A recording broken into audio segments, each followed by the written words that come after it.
¿Sientes que tu casa necesita una nueva vida ya que no consigues venderla? ¿Quieres sacar el máximo provecho de cada rincón? Entonces no te pierdas lo que viene a continuación. El Homestaying se basa en principios de psicología del espacio, que aprovechan la programación neurolingüística para crear ambientes que cautivan los sentidos. Los detalles importantes. Con Homestaying realzamos cada área, creando puntos de enfoque que atraen y enamoran a quienes visitan tu hogar. ¿Quieres vender tu propiedad rápidamente y al mejor precio? El Homestaying incrementa las probabilidades de venta en un abrir y cerrar de ojos. Homestaying, cambiando hogares, cambiando vidas. El poder de la programación neurolingüística llegó a tu hogar.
Viernes, sí, viernes, ese magnífico día donde la mayoría soltamos nuestras enormes mochilas cargadas de piedras y comenzamos el añorado fin de semana. Aunque creo que está más que claro que la noche ha cambiado y nos arropamos entonces pensando que cualquier tiempo pasado fue siempre mejor. Realmente no sabría si esa frase hecha y más manida que el refranero de una madre tiene algún significado cierto, porque también pudiese ser, que no lo descarto, que seamos nosotros mismos los que nos hacemos irremediablemente más mayores y por ende más insoportables. Sí, es viernes, al fin, como cantó Manolo García. Salgo, vuelve a ser viernes, a respirar aire y callejear. Y me visto con mis mejores galas, que no es más que un desgastado vaquero y una camisa. Ya no me queda igual que antes, me digo mientras toco mi Michelin, como si de un fardo de dinero fuese, y me tiro a la calle como un quinceañero en fiestas de pueblo.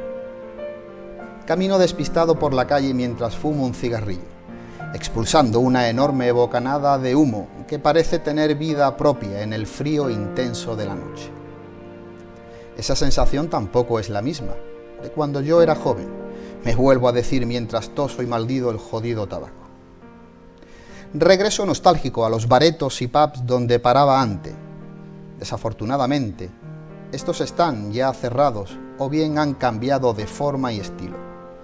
Joder, ya no he oído nada de buena electrónica ni de aquel viejo rock que nos ponía tan a gusto. Dentro solo un ambiente imberbe, mezclado con el pureteo clásico adaptado a estas nuevas mierdas. Una música tan mala como penosa estaba resultando mi salida. Reggaetón, trap, dembow o como cojones se llame. Asomo mi naricilla colorada por el fresquillo nocturno. La gente perrea, se hace fotos como si pusiese los labios pegados a un cristal congelado, mientras ponen posturitas imposibles sacadas de un manual de fotografía contemporánea. Ya no hay humo dentro, ya no hay buena música, ya no hay nada que realmente merezca la pena para este crápula de la vieja escuela. Tiré la colilla enfadado. Por un momento me gustaría estar en la misma puerta del bar donde se grabó Historias del Cronen, de José Ángel Mañas. En fin, sigo mi andadura trasnochadora sin encontrar gestos cómplices ni caras conocidas. Y todos los sitios es el mismo cálculo descrito. Decía Danny Boyle de Trainspotting: el mundo está cambiando, la música está cambiando, las drogas están cambiando, hasta los chicos y las chicas están cambiando. Dentro de unos años no habrá ni chicos ni chicas, solo idiotas. Regreso medio aturdido por los vaporosos alcoholes a casa. En el semáforo, un viejo coche con la música alta riega la calle con un estribillo de Extremoduro. Salir, beber, el rollo de siempre. Va, pienso mientras apuro el paso. Es solo una vieja canción. Me piro a casa. Tengo frío. Definitivamente soy un insoportable. Muy buenas noches a todos. Mi nombre y quien os habla, Rafael Montaño García. Sean bienvenidos a Café de Levante. Y hoy en Café de Levante vamos a hablar de psicología, vamos a hablar de otros lares, de otros mundos, de otras percepciones. Y para eso se encuentra con nosotros mi amigo Manu Gómez Pazos.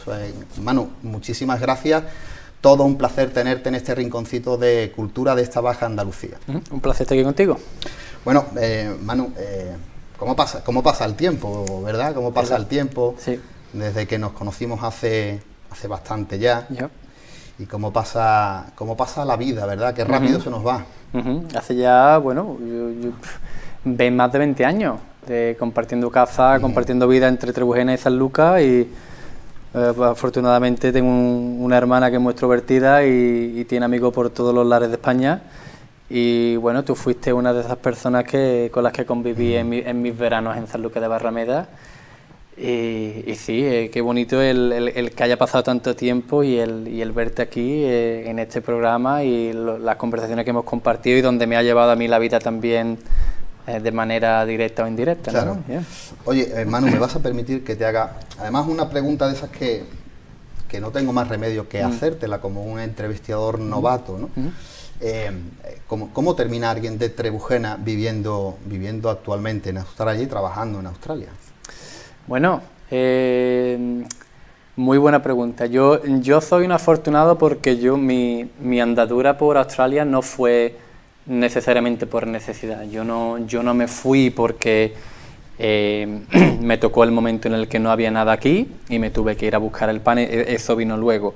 Yo conocí a mi pareja, que ella es australiana. Yo la conocí cuando yo estaba trabajando en Galicia, en Bayona, en un restaurante, lo típico para ganarte el dinero para pagar la universidad, y coincidió que nosotros teníamos una amiga italiana en común que yo conocí cuando yo estudié en Alemania. O sea, tuvieron que pasar todas esas cosas primero para que nos conociéramos.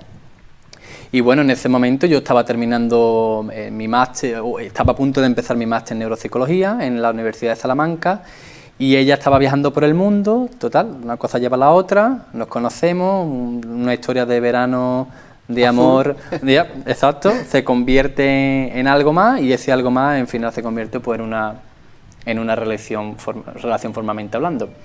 Mi pareja se viene a España para vivir conmigo 3 meses en Salamanca con un visado de turista, porque ella no podía quedarse en Europa. Yo termino mi máster y ella me propone la idea: ¿por qué no nos vamos a Australia? Para intentar algo nuevo, intentar un poco la aventura. Y bueno, ella me tuvo que convencer muy poco. A mí, no sé, toda esa idea siempre me ha parecido muy apetecible. La idea de salir de España, conocer otras culturas, otros movimientos. Yo ya había coqueteado un poco antes de conocerla también con la idea de hacer una estancia durante 1 año o 2 en Nueva Zelanda o en Australia, investigando un poco el tipo de visado. Y claro, todo esto vino como anillo al dedo. Entonces, aplicamos al visado de trabajo y vacaciones, que se llama Work and Holiday, que te da la opción de trabajar y vivir en Australia durante 1 año con todos tus derechos, ¿no? Y ahí empezó la aventura. Oye, Manu, ¿qué ha significado para ti, ¿no? Tanto para bien y como para mal, por supuesto, el haber nacido y haberte criado en Trebujena, ¿no? Un pueblo con tantas raíces, un pueblo con un acento y un carácter siempre muy trabajador y muy marcado. ¿Qué ha significado para ti, Manu? Bueno, yo creo que ya no solo Trebujena, yo creo que si coges ¿cómo se dice en inglés? The big picture, la parte grande de todo esto del carácter o la idiosincrasia del español. Yo creo que nosotros somos muy patriotas de nuestra propia tierra, ¿no? Yo veo que uno es de su pueblo, pero dentro de su pueblo es de su barrio y dentro de su barrio es de su calle. Entonces, el vivir y el crecer con eso, con la cultura que hay en los barrios, las puertas abiertas, las personas mayores. Yo me considero de una generación afortunada donde no existían las redes sociales, entonces la calle era el modo de socialización en ese momento. Entonces, eso yo creo que es uno de los aspectos de la vida de la persona que vive en un pueblo, que quizás hasta que no se va fuera y lo ha echado totalmente de menos, no se da cuenta del impacto de eso. Claro. Yo, una de las batallas internas que más tengo a nivel mental, digámoslo así, de mis momentos más oscuros cuando yo estoy fuera, es cuando uno se da cuenta de que hacer amigos fuera, en una cultura diferente, es muy complicado. El conectar al nivel que conectamos ciertos países del Mediterráneo, por la manera que tenemos de hacer las cosas, ¿no?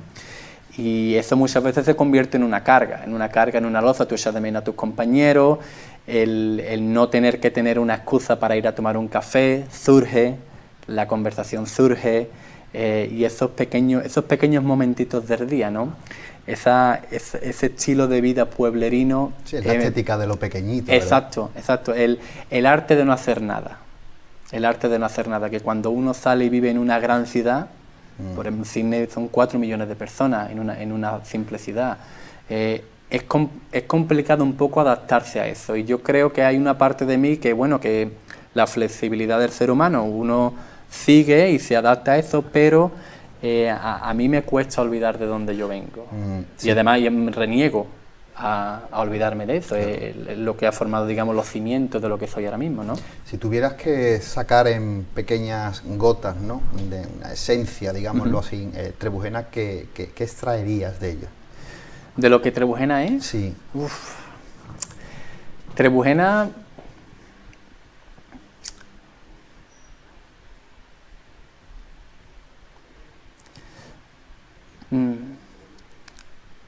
Trebujena es como, para mí, ahora mismo, en este punto de mi vida, significa una estación donde sé que siempre puedo volver y la voy a reconocer. Es un sitio que ha aportado no solo a la gente trebujena, pero a los de fuera también, luz, alegría, esperanza. Es un pueblo que tiene sus más y sus menos, pero es un pueblo que te trata muy bien. Y es muy sencillo vivir en un pueblo como Trebujena, con muy poco se pueden hacer muchas cosas. Y es un pueblo donde tú sientes que el vecino, si puede, va a estar ahí, te ayuda. Entonces uno crece con esa visión de, hostia, el ser humano es amable. El ser humano tiene la capacidad de, cuando tú estás pasándolo mal, viene, y no se trata simplemente de dinero, se trata de llamar a la puerta y decirte, oye, vamos a salir y tal. Entonces es como una cultura dentro de una cultura, el crecer en un sitio como Trebujena también, que tiene un paraje muy concreto, en unas marismas. Tú te creas con campo, te creas con el principio de la desembocadura del Guadalquivir. Entonces son cosas que explicarlo con palabras no hace justicia a lo que representa el haber crecido ahí, ¿no? Oye, Manu, decides dedicarte profesionalmente al mundo de la psicología. ¿Por qué? ¿Qué te impulsa a llevar a cabo esa rama, ¿no? Bueno, buena pregunta. A mí me gustaría decir, de verdad, de corazón, que yo fui una de esas personas que sabía lo que quería hacer por vocación, pero no fue mi caso. Yo me considero quizá parte de esa generación donde la universidad era el todo. El haber alcanzado la universidad era la representación de que te va a ir muy bien. Entonces, bueno, yo hice mi selectividad y yo recuerdo que el día antes de mandar los papeles para tú seleccionar lo que querías estudiar y dónde querías estudiarlo, yo no tenía ni idea. Eran las 2 de la... Yo recuerdo vívidamente como si fuese ayer. Eran las 2 de la mañana y yo no sabía qué hacer. Entonces a mí siempre me ha gustado el deporte, pues puse profesor de educación física, y el aspecto humano, o el aspecto, digamos, psicológico, ético, filosófico, de las personas siempre me ha atraído mucho, pues digo, bueno, psicología puede ser un derrotero también bueno. Y puse psicología. Puse las universidades de Sevilla y de Granada y coincidió que me dieron plaza en las dos y finalmente me decanté por psicología. La pasión por ciertos aspectos de psicología vino después. A lo primero fue un poco como el interés, la curiosidad por la carrera. Yo no estudié psicología por vocación. La pasión un poquito vino más tarde. Te iba a preguntar, pero creo que más o menos lo has dejado contestado. ¿Qué sacas de positivo de tu carrera? Bueno, yo creo que cuando uno termina la carrera lo positivo es la experiencia humana. Yo creo que todo el mundo te va a decir eso al principio, la gente que conoce, los sitios que descubre, las idas y venidas, el sacrificio también. Si tú quieres que te vaya bien en la universidad, hay que trabajarlo. El aspecto financiero también, el darte cuenta de que vienes de una familia con un estatus concreto y a lo mejor tú te tienes que empezar a buscar las patatas también, pues, para contribuir financieramente. Entonces, la universidad te moldea mucho como adulto, ¿no? Es como el último paso donde dejas completamente la adolescencia y entras en el mundo de la adultez, ¿no? Para muchos de nosotros, para otras personas quizás no. Y bueno, y ahora de manera retrospectiva, claro, yo terminé mi carrera, yo creo que fue en el 2012-2013, terminé formalmente. Claro, yo miro ahora donde estoy, yo miro hacia atrás y claro, yo todo donde estoy ahora yo se lo debo a la decisión de haber estudiado psicología. Pero yo ni mucho menos me hubiese imaginado que yo iba a tener los privilegios que yo tengo ahora. Pero la carrera en sí es disfrute, es dulzura. Yo tuve la suerte de que conocí gente espléndida, yo no tuve problemas para adaptarme dentro de una clase, que suele ser también problemático. Yo soy muy extrovertido y las conexiones humanas que uno crea, claro, es lo que te lleva primordialmente. Oye, estamos, por supuesto, imbuidos en esta carrera en el siglo XXI, ¿no? Tenemos prisas, tenemos indecisiones, nuevas tecnologías, arrastramos viejos y nuevos problemas que nos traen este siglo.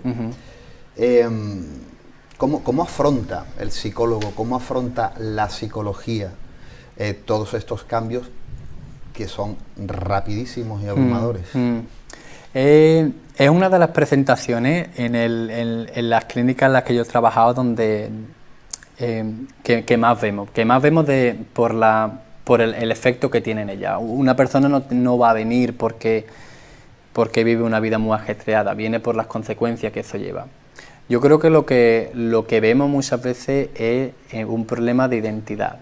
Cuando vemos en consulta, el ser humano está yendo como a caballo entre la vida tranquila y la vida donde el rendimiento o donde el producto como ser humano se basa en el rendimiento productivo de tu empresa. Vamos a decirlo así, eres bueno en función a lo que produces. Y claro, eso tiene una contrapartida, que es la competitividad, y por ende también las horas que no pasas con la familia, las horas que pasas de mar en el trabajo, la ansiedad y el estrés. De hecho, claro, las publicaciones y el estrés y la ansiedad se han convertido en una de las principales presentaciones también no solo del psicólogo, pero también de los doctores para recetar medicamentos también. Entonces, yo creo que la gente, muchas de las presentaciones que vemos que no son, digamos, psicóticas, vamos a ponerlo así, viene porque quizá el ser humano no se ha sabido adaptar a la prisa que ha venido con la tecnología y con esta era moderna, ¿no? Como que nos ha pillado tan de sopetón todo esto que veníamos de una manera de hacer las cosas sencillas, sin prisa, llegará cuando tenga que llegar y el trabajo es lo que es, y ahora que parece que hemos cambiado un poco donde el trabajo lo es todo y luego la casa y el dormir viene luego y el sentarte a comer y el tener ese momento viene luego, ¿no? Y en la cultura anglosajona en Australia eso se ve muchísimo más todavía, porque el sistema de trabajo es diferente, las horas de trabajo son diferentes, las jornadas de 9 a 5, nos separa a la mitad y tiene mucha influencia por parte de los Estados Unidos también. Claro. ¿Vale? El capitalismo tiene un componente muy fuerte también a la hora de querer tener más y más como resultado de logro personal. Claro, el éxito personal está en acumular Exacto. cosas y dinero y posesiones, claro. Exacto. Y uno lo ve porque además cuando uno intenta establecer una conversación quizá un poco más humana, filosófica, como diciendo, oye, ¿y esto por qué? Tú te das cuenta que la gente muchas veces no sabe contestar ese tipo de preguntas.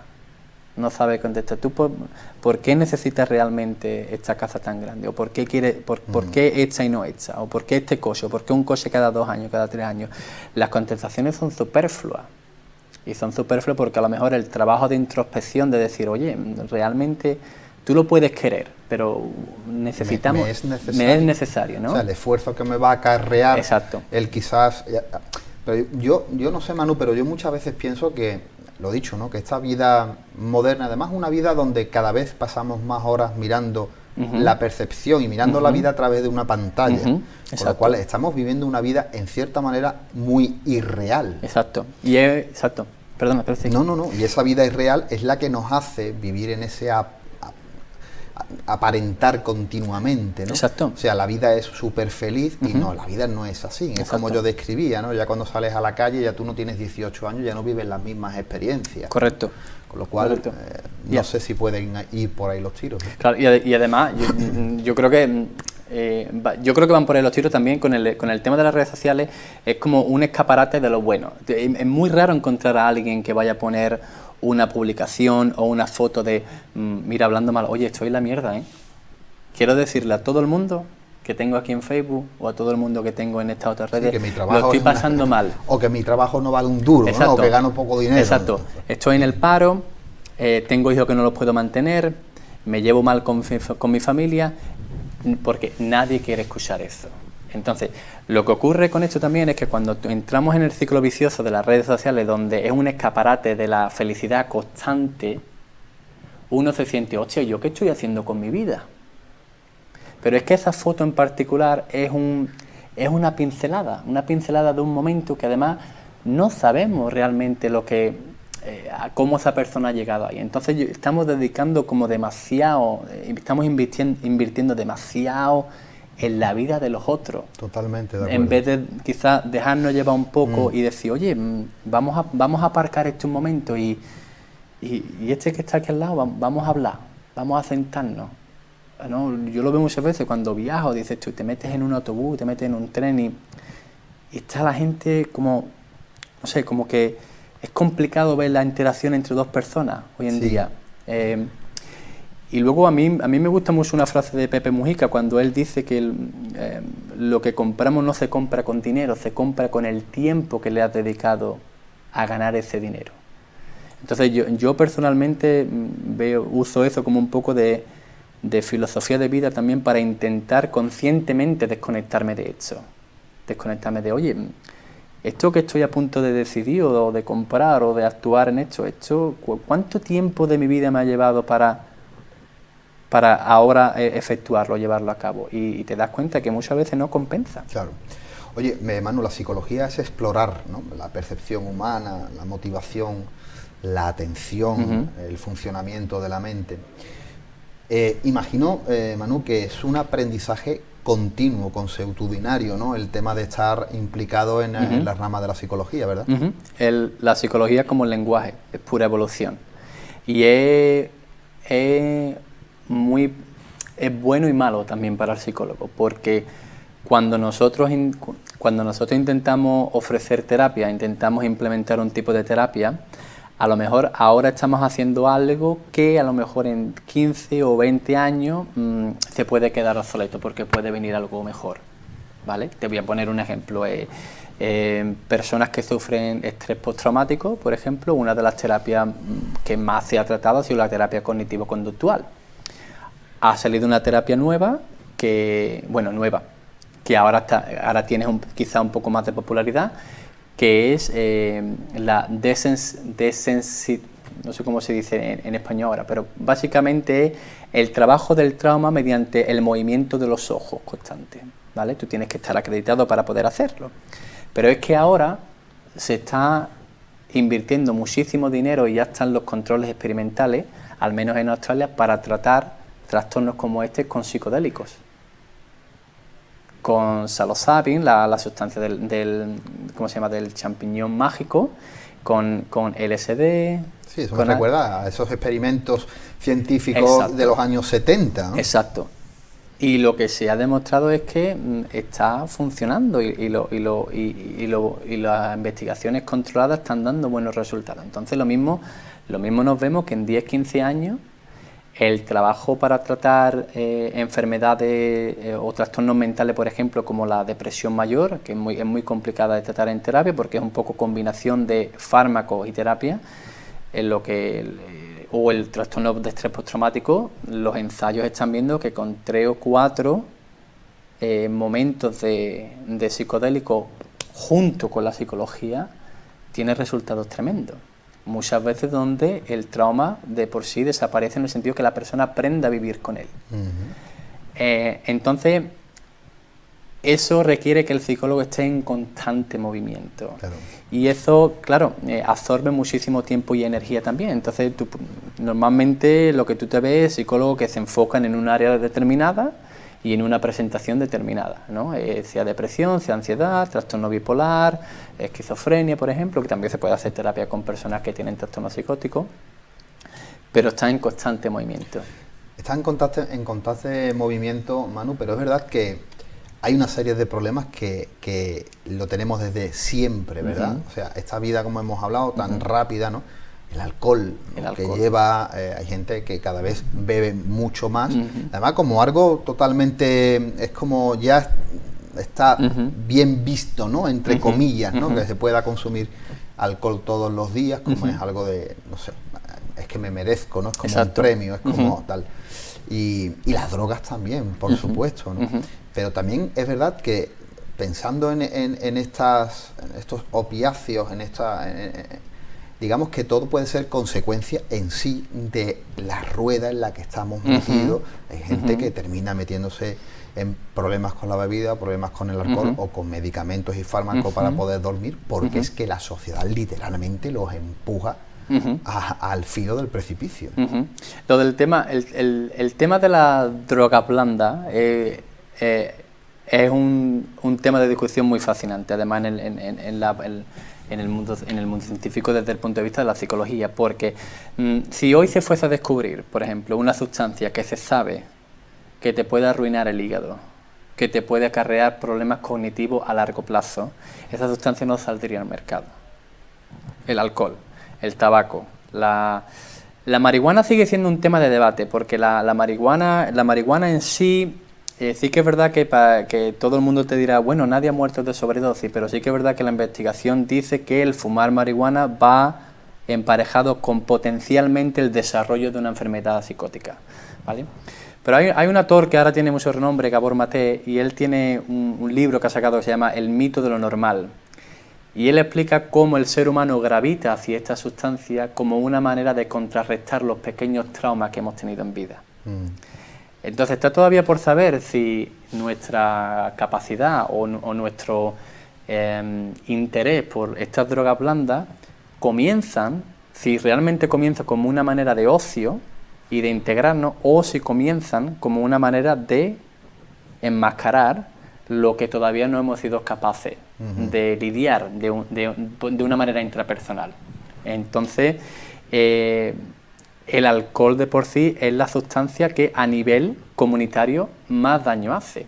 Cuando digo más daño hace, no me refiero al daño físico y psicológico, sino los problemas que conlleva consigo en la comunidad, los destrozos, los accidentes. Y esto no es solo un problema europeo. Entonces, cuando yo viví en Sudamérica durante 3 meses y cuando yo hablaba con los psicólogos, es consenso. El alcohol como droga blanda causa más daño que cualquier otra. Ahora, el problema es cómo un psicólogo trabaja con eso, cuando es una droga aceptada. Entonces, eso es muy complicado. Eso es muy complicado. Tú tienes programas, claro, como Alcohólicos Anónimos y todo esto, pero luego el tema gordo del trabajo, cuando viene en la consulta, ¿Tú cómo le dices a una persona o cómo intentas trabajar con una persona para que deje de beber cuando está socialmente aceptado? Claro. Eso es muy complicado y bueno, no es mi área de experiencia. Yo no sabría cómo hacerlo porque yo no me dedico realmente a eso. Pero es muy complicado trabajar en algo que lo tienes a la orden del día, ¿sabes? Oye, Manu, vamos a pasar unos momentos a publicidad y seguimos hablando. Muy bien. Amigos de Café de Levante, nosotros volvemos tras unos anuncios publicitarios.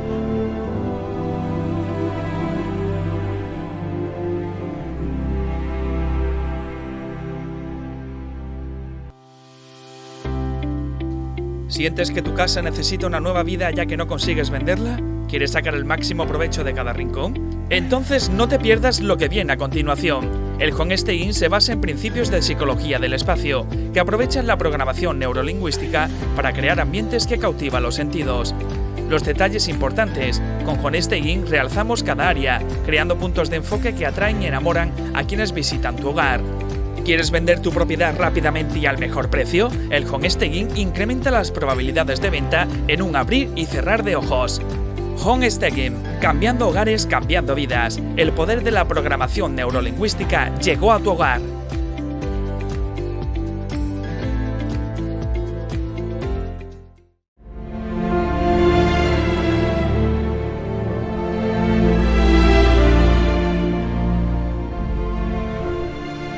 Amigos de Café de Levante, amigos de Costa Noroeste Televisión, seguimos hablando con Manu Gómez Pazos, hablando de psicología y hablando de esta vida moderna, ¿no? Esta vida rápida y sus problemas y consecuencias.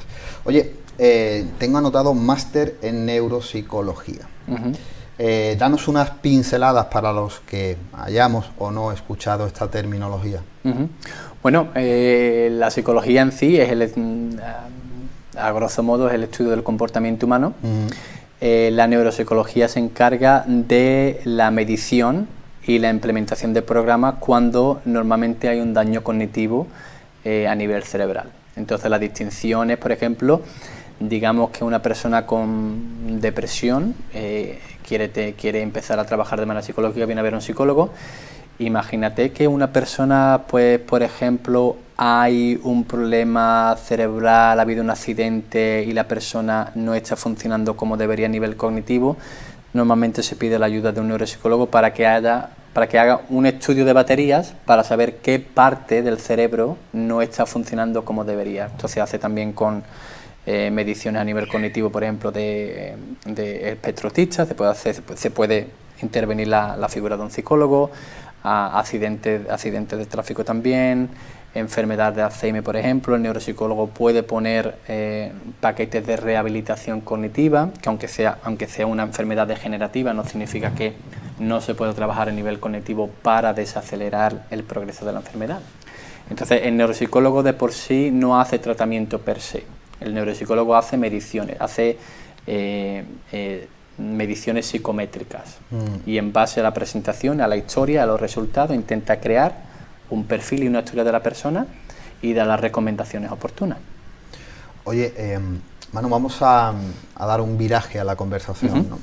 Australia se ha convertido en tu nuevo hogar.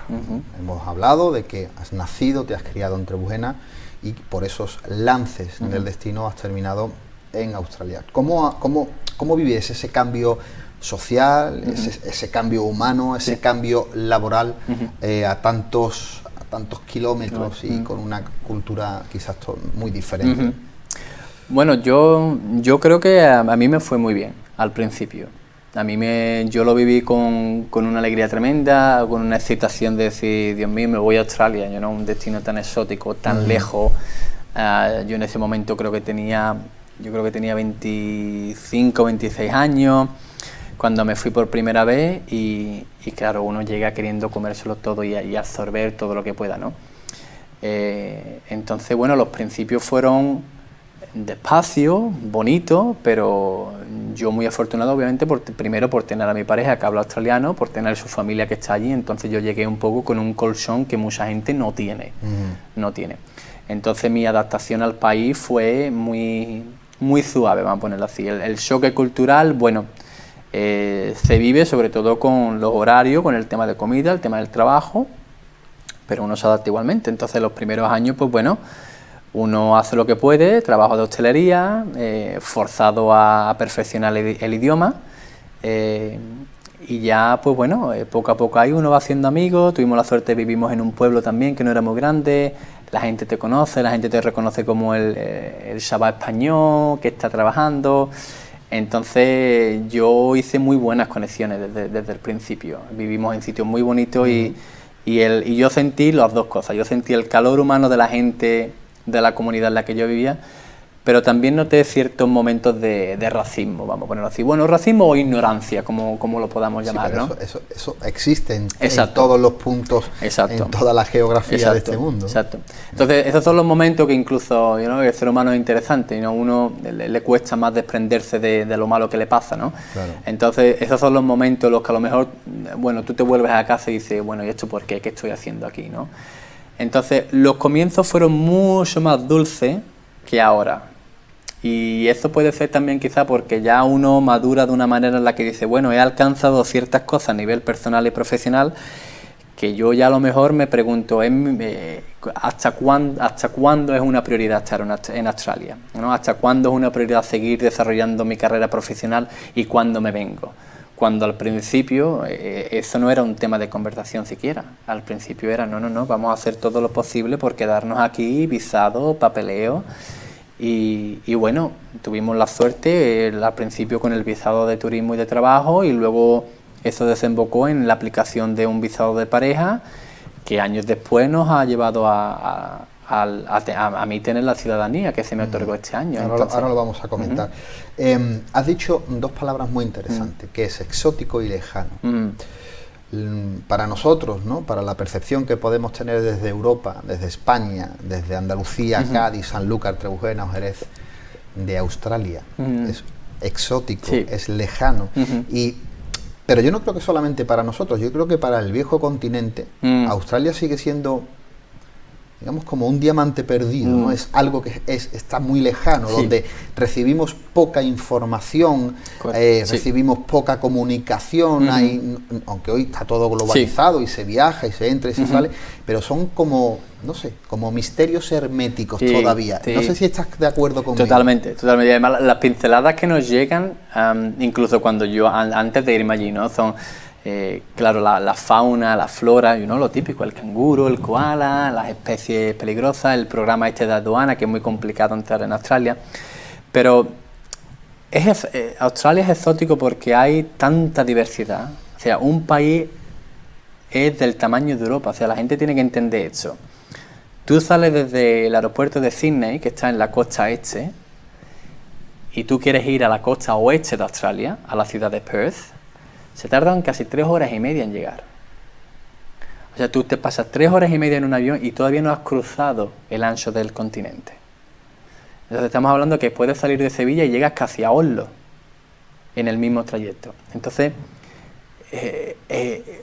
eso yo porque ya vivo allí, pero eso cuando uno realmente se para y dice, hostia, tío, que en el medio hay un desierto, que no hay nada, no existe nada ahí, que tiene una fauna y una flora que solo existe allí, que no te vas a encontrar en otro sitio. Entonces, esa parte es como, ¿cómo no voy a ir, no? ¿Cómo no me voy a quedar aquí?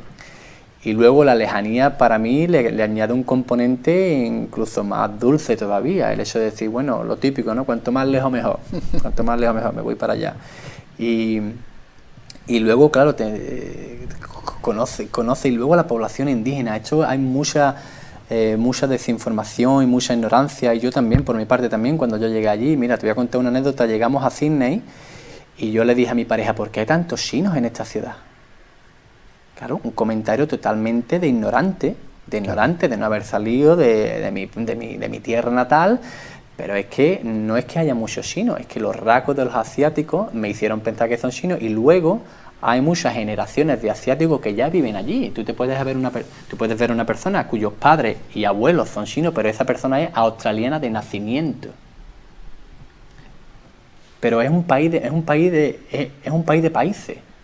sea, tú vas a Sydney y tú vas a la capital y tú te encuentras al que viene de Afganistán, al que viene de Irak, al que está con una visa de refugiado, al chino, al español, al sudamericano, al alemán, todo en una misma ciudad. Entonces eso de primera fue como, hostia, esto cómo puede ser. El combo multicultural. El combo multicultural, ¿no? Yo lo pongo muchas veces como cuando a mí me pregunto, oye, Australia, ¿qué Australia qué representa para ti? ¿Cómo tú lo defines? ¿No? Pues por mí Australia es como si vas a cortarte el pelo a un barbero, el barbero es de Irak, el ayudante es de las Islas Filipinas y estás viviendo en un sitio donde la mayoría de las personas que viven son del Líbano. En Australia, en Sydney. Entonces, en un mismo negocio tú tienes 5 culturas mezcladas. Eso es Australia. Y sin olvidar de dónde proviene el país, porque claro, Australia es muy joven. En términos occidentales, Australia, el capitán Cook llegó allí con su flota en 1788 y hizo lo que hizo. Hizo lo que hizo, el equivalente de lo que hizo Colón. Llegó, trajo lo que trajo la religión, trajo las enfermedades, trajo la cruz y los asesinatos en masa y las violaciones. Pero es que la población indígena tiene casi 65.000 años de historia. O sea, claro. Esto la gente tiene que comprenderlo.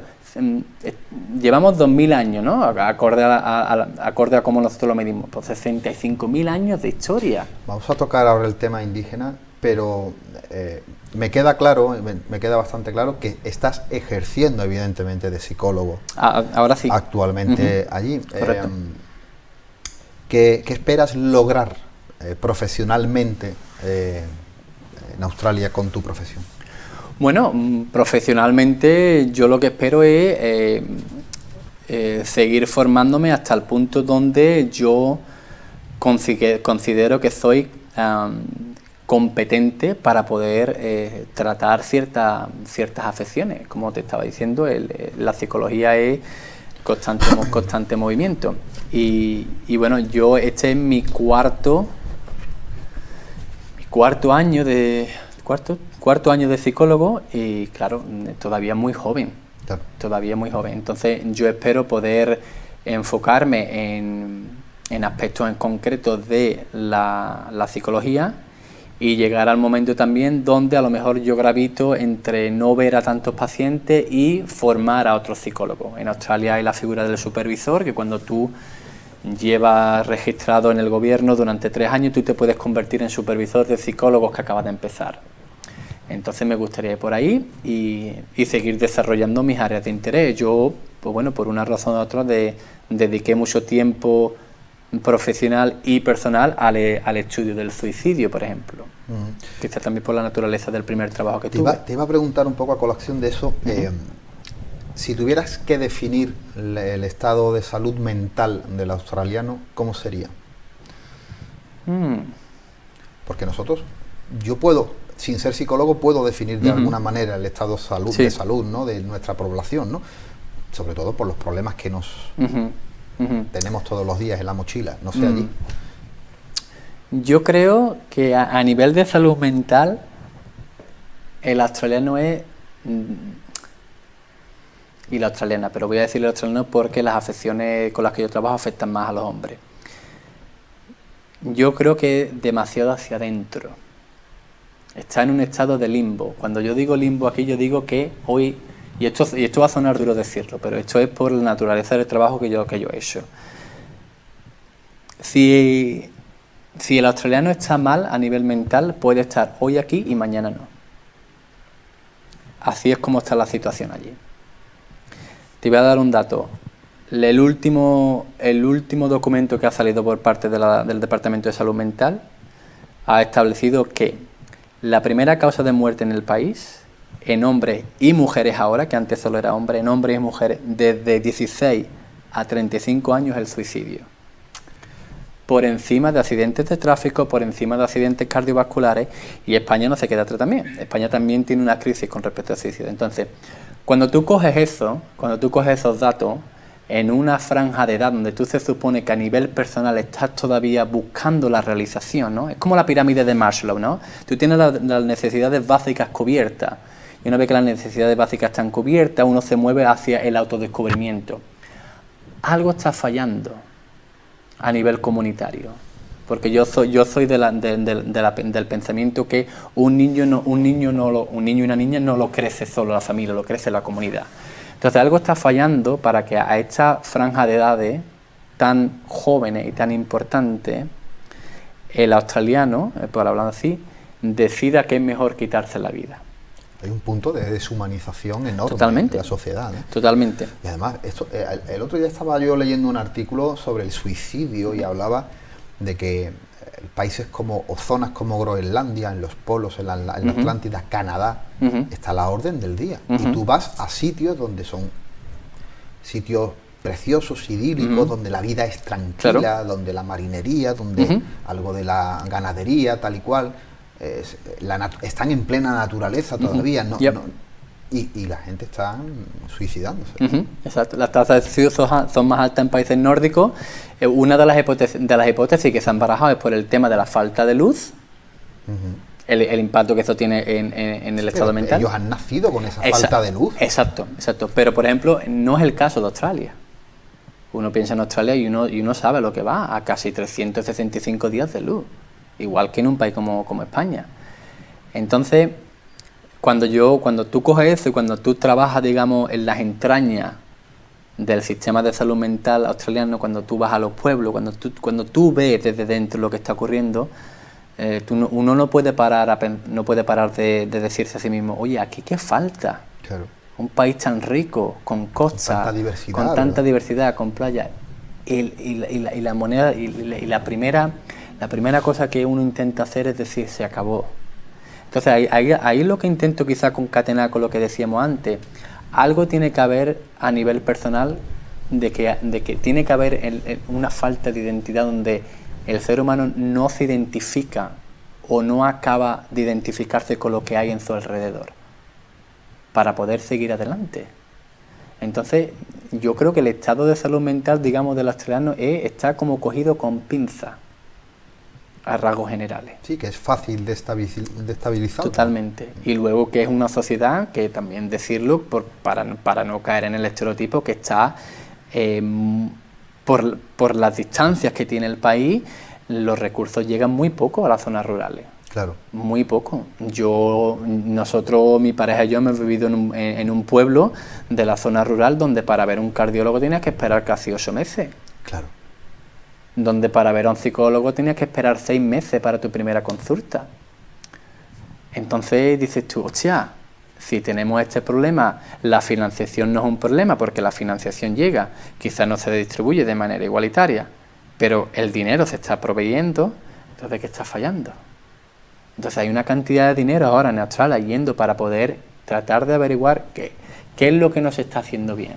Porque si el dinero se está dando, los profesionales están ahí, ¿qué está fallando en la idiosincrasia del australiano para decidir que es mejor no existir a buscar el apoyo necesario? También ten en cuenta, Rafa, que el prototipo de Australia hombre es muy estoico. El hombre que trabaja en la granja, que llega, que no habla de sus emociones, si cogemos el estereotipo típico, exacto, ¿no? de la macho, película. De la ¿no? película, exactamente. Exacto, de no me llores, de esto para mañana, de me voy a tomar una cerveza para tragarme los males. Claro, eso crea una expectativa de que yo no le cuento nada a nadie porque no necesito contarlo, porque nadie me va a entender, y boom. Por eso, cuando hacemos terapia, incluso con los niñitos pequeños, ahora mismo en la clínica, le damos muchísima importancia a los padres para que le den la plataforma a los niños para ellos expresar lo que sienten, claro. Pero eso tiene que venir de ellos también. Oye, Manu, has tocado el tema indígena, que me parece un tema tremendamente apasionante. Según había leído, por lo que me habías dicho, un 3% de la población. Sí. ¿Qué trabajo estás haciendo con ellos ahora? ¿Qué necesidades tienen? ¿Qué carencias? ¿Qué se le puede aportar? ¿Cuál es su visión a largo o a corto plazo? Bueno, es una pregunta muy difícil de contestar porque embarca demasiados ángulos. Desde el ángulo de la salud mental, yo ahora con el trabajo que tengo, trabajo menos con población indígena de lo que trabajaba antes, cuando trabajaba para el Departamento de Salud del Gobierno. ¿Cuáles son las carencias que nosotros vemos? las consecuencias de la colonización. El tabaco, el alcohol, el azúcar. Muchísimos indígenas tienen problemas de sobrepeso, de diabetes. Pasa mucho en Bolivia, en Exacto. zonas de Bolivia, de Colombia, Exacto, de Venezuela, Ecuador. exacto. La Coca-Cola, ¿no? Perdón. Exacto, exacto. Y estas cosas que nosotros llevamos, que el británico impuso allí, ¿vale?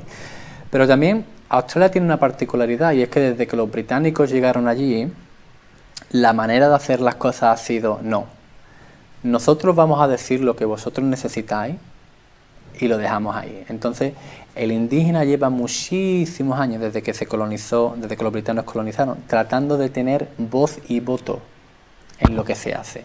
De hecho, el 14 de octubre hay un referéndum para eso, que se llama el Statement from the Hub, para darle, y básicamente se trata de introducir en la Constitución australiana, ojo con esto, introducir en la Constitución australiana que los indígenas, en el momento que haya que hacer algo a nivel político-social, si va a afectar a su cultura, a su tierra, a su manera de hacer las cosas, se le tiene que consultar antes de decidir nada. Te pongo un ejemplo. Hace poco, en las minas de Río Tinto, hace unos años, las empresas mineras reventaron Río Tinto, sabiendo que ahí había artilugios y pinturas de miles de años de antigüedad. Y eso se eliminó por completo. Lo que la voz para el Parlamento de la población indígena intenta es que eso no ocurra. Entonces, yo creo que todo tiene que empezar por el reconocimiento. Hace poco el indígena ni siquiera estaba considerado, esto va a sonar muy duro decirlo, pero ni siquiera estaba considerado ser humano en la Constitución. Estaba considerado como si fueran animales de segunda, no tenían derecho a voto a nada. Aquí llegaron, la gente, se le quitaron todo, entonces se le quitaron las casas, se le quitaron las tierras, se le violaron a las mujeres, le quitaron a los niños. El Stolen Generation, los niños que los británicos robaron de sus madres para intentar darle una educación de una persona blanca. Hay muchas películas sobre esto, basadas en historias reales. Esto es muy duro, ¿eh? Hay gente que tiene que vivir todavía sabiendo que fue secuestrada de su familia, llevada a una misión que se llama, y están todavía vivas, ¿eh? Y no tienen el derecho de decidir por ellos mismos. Esto es muy duro. Es que no estamos hablando de 200 años, no estamos hablando estamos hablando de muy poco relativamente. Exacto. Y además hay un componente que en la psicología se ha descubierto hace muy poco, que se llama el trauma intergeneracional, que básicamente a grandes rasgos significa que el trauma que tus abuelos y tus padres han vivido, tú no necesitas vivirlo para heredarlo, ¿vale? Voy a poner un ejemplo. Tú puedes nacer y puede haber un componente genético que te predisponga a desarrollar esquizofrenia, por ejemplo. El fumar marihuana no te va a dar esquizofrenia, pero te puede ayudar a desarrollarla. Los niños de poblaciones indígenas, de familias indígenas, por lo que han vivido, están predispuestas ya genéticamente a desarrollar cierto tipo de trastornos mentales que la población, digamos, blanca, o la población que no ha vivido sobre eso, quizás no tiene. Estamos hablando como una memoria ancestral. Correcto. Y luego cuando uno aprende, Rafa, lo que la población indígena representa, a mí me recuerda mucho al apego que nosotros tenemos aquí por nuestra tierra. Tú los escuchas hablar de ello, de los colores, de la luz, de lo que la tierra representa, del cielo, del agua, y dices tú, esto no se puede perder. Y además ellos se representan en clanes. Australia, aunque representa solo ahora mismo el 3%, pero tiene cientos de lenguas. Y ahora mismo hay una cosa muy bonita, cada vez que se hace, bueno, ahora no, ahora se estila más, pero cada vez que hay un evento social, deportivo, político, se hace lo que se llama un reconocimiento del país. Entonces, una persona de poder, digamos, social dentro del clan indígena, independientemente de donde esté, puede ser un partido de fútbol. Ahora hace poco han sido la Copa del Mundo femenina, ¿no? Pues en cada partido había un representante de un clan indígena mayor, con poder, digamos, dentro del clan, que daba la bienvenida, básicamente diciéndole a todo el mundo, no os olvidéis de dónde estáis. Esto es muy bonito y muy fuerte de entender también. O sea, tú le estás diciendo a la gente, tú le estás diciendo a los herederos y a los beneficiarios del trauma que tu familia ha vivido, no olvides dónde estás. Y hay un mensaje social muy potente. Claro. Y la reconciliación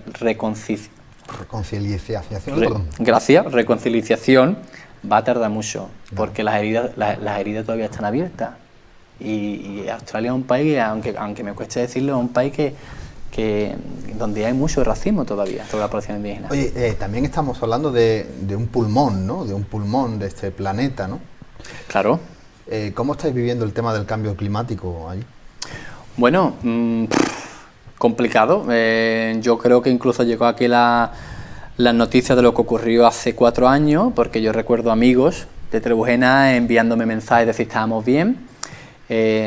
Australia por defecto va a ser un país donde los efectos del cambio climático se van a notar de manera dramática. Primero por el tipo de verano que Australia tiene, y luego por la sequía, por la falta de agua también. La situación geográfica, ¿no? Exacto. Pero ahora tenemos lo mismo que está ocurriendo en España. Momentos de sequía, lluvias sin parar, inundaciones. Hace poco, este año pasado, hubo unas inundaciones tremendas, el agua por encima de lo que, imagínate, estaciones de servicio de gasolina, el agua por encima de los techos, horrible.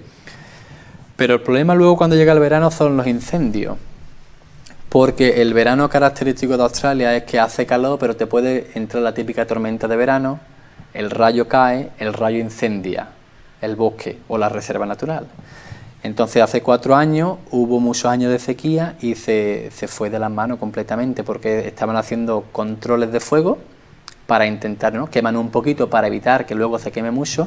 Cambió el viento, cambiaron las condiciones y en unos minutos él se descontroló. Y fue duro verlo. La población de koalas se redujo drásticamente, la población de canguros también, la gente que se quedó sin casa. Y es duro de experimentarlo porque nosotros además vivíamos en un apartamento y tú salías a la calle y tú veías el cielo completamente negro, días de 45, 46, 47 grados.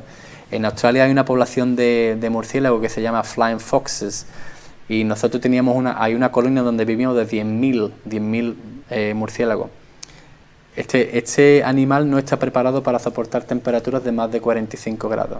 Entonces, en esos días, yo recuerdo que salíamos a la calle, mi pareja y yo, y estaban todos muertos por el suelo. Entonces, el impacto del cambio climático en Australia se va a notar mucho por el sitio geográfico que tiene. Es una isla, para empezar, una cantidad de fauna increíble y de flora también. Entonces los incendios cada vez, y además que no lo digo yo, es estar allí y saberlo y verlo. Claro. Uno lo experimenta. Los incendios cada vez son más comunes, los incendios cada vez son más graves, y luego cuando se acaba el incendio vienen las épocas de sequía y vienen las inundaciones en el momento que llueva. Claro. Oye, Manu, 2020, un año importante para ti, como en ese registro oficial como psicólogo en Australia. Sí. Año 2022, ciudadanía plena, ¿no? Sí. Podríamos decir. Sí. Cuéntanos un poquito, como nos has dado una pincelada en la primera parte, siempre un poco difícil, un poco complicado, pero imagino que ha merecido la pena, ¿no? Totalmente. El 2020 conseguimos finalmente el registro para empezar a ejercer como psicólogo en Australia, un proceso tedioso, caro. Nosotros tardamos más en hacerlo porque había un momento en el que no teníamos dinero para pagarlo, porque todo papel que tú tienes que presentar tiene que estar traducido al inglés, y además tiene que estar traducido al inglés oficialmente por un traductor, y eso cuesta mucho dinero. Entonces nos llevó casi 3 años y medio para poder presentar la documentación. Luego se aprobó, fue uno de los días más felices de nuestra etapa allí, y ya luego pues empecé a ejercer como psicólogo y encontramos trabajo en una de las zonas rurales, y muy bien. Y ya luego, después de un año de prácticas tuteladas o de trabajo tutelado por un supervisor, ya pues haces un examen como si fuese unas oposiciones, y si pasas las oposiciones pues se te otorga el registro, ¿no? Y ya pues ya está, ya a seguir creciendo. Y 2022, pues claro, 2023, ¿no? 2023 creo.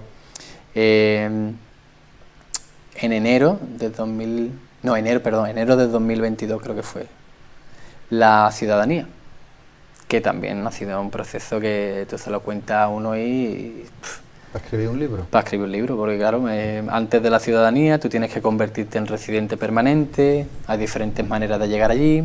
Nosotros lo hicimos por el visado de pareja, que el visado de pareja australiano es el más caro del mundo. O sea, el visado de pareja, para presentar la solicitud, simplemente la solicitud, son $7.000. Mira qué bien. Que son unos 4.500 euros. Ahora, si no te lo conceden, el dinero no se te devuelve y el gobierno no tiene por qué decirte por qué no te lo concede. Entonces tú pones toda esa cantidad de dinero y expectativas y esperanza. Claro, es cierto que el país te da, se llama un visado puente, en el que tú tienes legalmente la oportunidad de quedarte hasta que te venga el resultado. Pero claro, al mismo tiempo tú estás un poco en limbo, no tienes acceso a la seguridad social. Exactamente, es que es Exacto. ajeno a todo. Correcto. Ajeno a la ley, ajeno Correcto. a unas ciertas normas, Correcto. a ciertos privilegios, obligaciones. Exacto. Que no. Exacto. O sea, es un poco difícil. Pero bueno, sabíamos que el futuro estaba empezando a inclinarse a vivir en Australia y que tiramos para adelante y ahora yo hubo muchos momentos en los que yo digo, yo no quiero hacer esto más. Claro, uno se mete en un ciclo oscuro, de lo que yo lo llamo, pero afortunadamente yo tenía el apoyo de mi pareja y de su familia, y bueno, y es cierto que eso fue un punto de inflexión para mí. Oye, hablamos al principio de esas raíces entrebujenas, ¿no? Como un pueblo siempre en pie de lucha, ¿no? De lucha, guerrillero. ¿Tú sigues siendo una persona con conciencia social o ahora la tienes más? Bueno, yo creo que yo ahora, a mí siempre el tema social, humano, comunitario, la justicia, el deber, la ética, yo creo que a título de personal siempre ha estado ahí. Lo que pasa es que la suerte de salir fuera y de ver otras cosas y de hablar con otra gente y de empezar a leer ciertas cosas, pues digamos que se abre un abanico ahí diferente de posibilidades. Pero sí, totalmente. Y además yo soy un defensor de los servicios y de que los pueblos tengan lo que se merecen a nivel político, social y económico. Porque yo lo he vivido en Trebujena y lo he vivido en los países pequeños de Australia, totalmente. Pero claro, cuando uno va creciendo ya los temas de interés cambian, ¿no? Uno a lo mejor, por ejemplo, hace unos cuantos años nosotros empezamos a dedicarle mucho más tiempo a título personal, qué podemos hacer no para dejar este mundo en una mejor situación, sino para yo irme a la cama de una mejor manera, ¿no?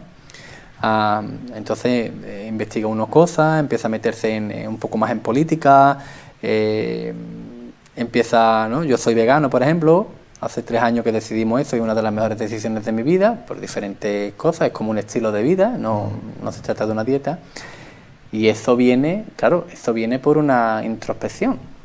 Pero eso yo creo que para yo poder estar donde estoy ahora, tuvo que haber semillas que se plantearon en su momento. Y claro, yo vengo de una familia, mi padre era comunista, mi familia era comunista, mi pueblo es uno de los resquicios del comunismo dentro de la provincia de Cádiz de Andalucía. Entonces tú no puedes escapar a eso, tú no puedes escapar a ese tipo de conversaciones, lo que ocurre dentro de la casa con tus compañeros. Entonces eso empieza a crear un molde que ya tú luego le vas dando la forma que tú quieres. Que quieres darle. Exacto. O la terminas o empiezas otro nuevo. Claro. Y yo en ese aspecto, pues bueno, decidí tirar por ahí. Amigo, para terminar, ¿cambiarías algo de tu historia? ¿Cambiaría algo de mi historia? Yo creo que no. Yo creo que han pasado el sitio en el que estamos aquí porque han pasado tantas cosas que yo no he tenido, sobre las que yo no he tenido control, que no hay necesidad de hacer nada ni de cambiar nada. O ha habido gente que se ha ido en la distancia y ese es el precio a pagar para estar fuera, pero es un precio a pagar que las ventajas sobrepasan las desventajas. Entonces, no, yo no cambiaría nada, al revés, yo creo que la haría de nuevo y agradecido eterno a todas las personas que han pasado por mi vida, que me han ayudado a estar donde estoy, de manera directa o indirecta. Uno trabaja duro, obviamente, para estar donde está, pero no solo el trabajo. Hay muchas cosas en la vida que que se escapan al entendimiento y al control, y hay que tener los pies en la tierra para reconocer eso. Amigo, ha sido un placer tenerte. Muchas gracias, Rafa. Ha sido un placer escucharte y espero que te vaya todo muy bonito. Igualmente, gracias, Rafa. Amigos de Café de Levante, nosotros volvemos para la semana que viene con nuevos invitados y nuevos temas sobre nuestra mesa. Por mi parte, desearos a todos muy buenas noches y un saludo de este que os habla, un tal Montaña.